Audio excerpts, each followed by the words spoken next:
playing music, or when you write your music or composing are you composing from with that in mind to bring that harmony together, or to create harmony, or are you doing it with, I want to hear this, I want to hear this particular melody or this particular sound? Playing music, or when you write your music or composing are you composing from with that in mind to bring that harmony together, or to create harmony, or are you doing it with, I want to hear this, I want to hear this particular melody or this particular sound? It's much more that right now my writing process is very much that I basically meditate on the feeling, the energy of the song that I want to put in there.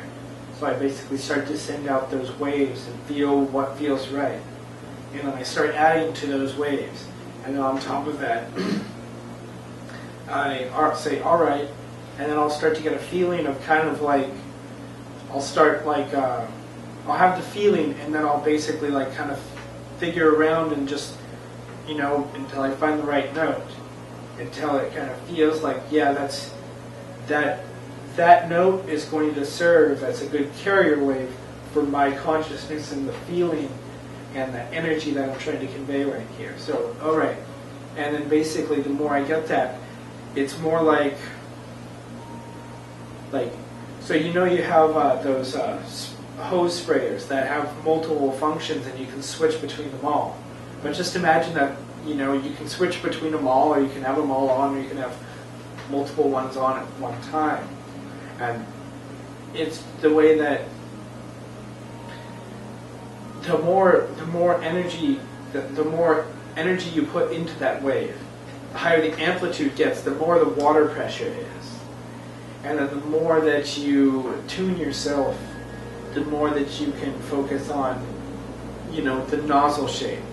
So, because really all you can really do is affect the nozzle and the direction of the flow.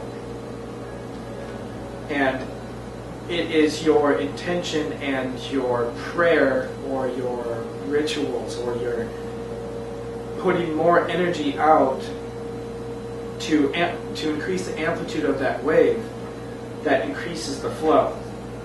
So all you can do is direct it, and the only way that you can increase the flow is through that way. So,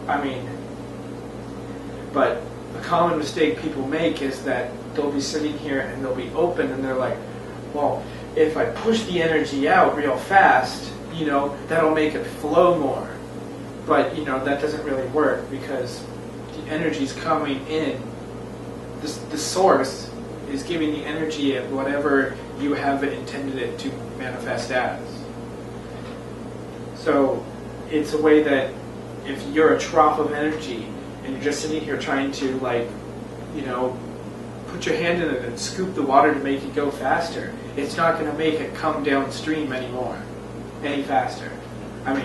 As much as you can scoop a creek, it is not going to go any faster because the water is coming as it is, and there's nothing you can do with your hands to make it go faster except just waste your time and worry over nothing. So that's a good reason to stay in the moment. All right. All right. So somebody asked me today how to do that. How to stay in the moment when there are bad things happening. How to be happy when there are bad things happening. How to do anything when there are bad things happening. We have to stop our lives and just sit around and worry about the bad things that are happening. And if we do that, there are going to be a lot more bad things happening. Yeah, but pain is not there to stimulate you to feel miserable. Pain is there to stimulate you to grow. And so if you think about it that way, you can really reorient pain and then avoid a lot of it.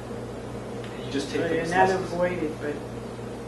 Well, you avoid the pain. You avoid that feeling of pain. You still learn the same lesson. You still do the same thing. If you're driving on the road and you're paying attention and you don't do something that would Avoid the cause, disaster. you avoid the accident, you avoid the cat, you avoid the other car, you avoid the telephone pole.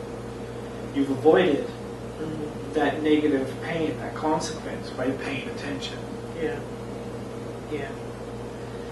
Yeah, I was thinking more of avoidance in terms of facing our fears. Because I think that we need to, because we need to face our fears so that we don't bury them and let them come up as a time bomb in our consciousness. So, but, it's also that it's kind of like over in a way, that kind of processing, don't you think? What do you think? I think that kind of processing that we've been doing all these years of digging up the past that created the present and doing the work of releasing it and healing it. I think that's kind of done.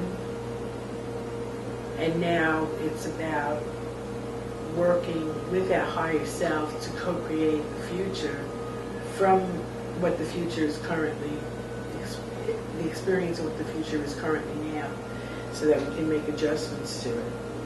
And I think that the way that we know that is what shows up in our day-to-day life now, in terms of what movies we watch, what we believe about it, what news we watch and hear, and what we believe about that, what conversations we're having with people that are... But that's like looking out your windshield in your car as you're driving through life. Yeah. Is that, your current future is what you see right in front of you. Right. Because that's the direction in which you're flowing. Mm-hmm. Yeah. And if it doesn't feel good, when you're not having fun, not happy, then you need to reframe that. Change your thought, change your feeling, change your experience. Change your thought, change your feeling, change your experience. All right, good. Maybe roll down the window. Maybe turn on some music. Who knows? Maybe get out and take a little break and meditate. Do you meditate? Not as much as I should. I do You what should. We don't use the word should. Very good. Well, I spend a lot of time being present, being in a semi-meditative state, but not doing any kind of particular discipline or any kind of intentionality in this. I mean, like when I'm riding my bike, I'm sitting there focusing on riding my bike, or certain other places. Sometimes I'll be saying, oh, there's this thing I need to do, and I'm putting energy in to illuminate what I need to do for the day and kind of where my flow is going for the day and how I need to adjust my angle to get what I need done. And sometimes it is, sending energy to somebody. Sometimes it's just a lot of it has been actually recently with school is basically meditating in class, and not meditating to escape class, but using class as a way that the lecture is going like this, and I try to harmonize with it and be able to follow along with it. And it's not that I'm getting that much information, I'm focusing much more on being able to follow them and to expand the amount that I can focus.